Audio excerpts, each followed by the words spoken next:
Friends, అప్పుడప్పుడు news లో చూస్తూ ఉంటాం గ్యాస్ సిలిండర్ పేలి చనిపోతూ ఉన్నారనేసి. సో ప్రెసెంట్ చాలా మంది రియలైజ్ అయ్యి ఇంట్లోపల సిలిండర్ పెట్టుకోకుండా కొంచెం బయట వాష్ ఏరియాలోనో ఈ బాల్కనీలోనో పెట్టుకుంటున్నారు. సో దానికోసమనే కాపర్ గ్యాస్ పైప్ లైన్ వేయించుకుంటే చాలా సేఫ్టీ అనమాట. ఇంటీరియర్ వుడ్ వర్క్ తో ఉంటుంది కాబట్టి ఈ మోస్ట్లీ ఫైర్ యాక్సిడెంట్స్ అనేవి చాలా తగ్గిపోతాయి బయట సైడ్ పెట్టుకోవడం వల్ల. మేము హెవీ గేజ్ ఉన్నటువంటి కాపర్ గ్యాస్ లైన్ అనేది వేస్తాము. మంచి క్వాలిటీ ఉంటుంది. మీరు ఎవరైనా ఫిట్టింగ్ చేయించుకోవాలనుకుంటే ఈ నంబర్ కి కాంటాక్ట్ చేయొచ్చు.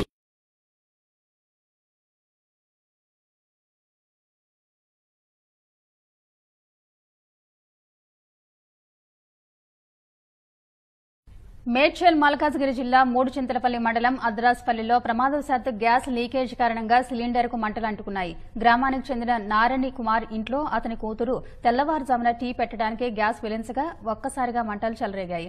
అమ్మాయికి స్వల్ప గాయాలు కాగా అప్రమత్తమైన కుటుంబ సభ్యులు ఆసుపత్రికి తరలించారు.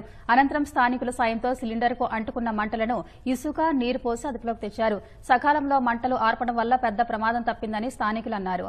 వంటగదిలో సామాగ్రి పూర్తిగా కాలిపోయింది.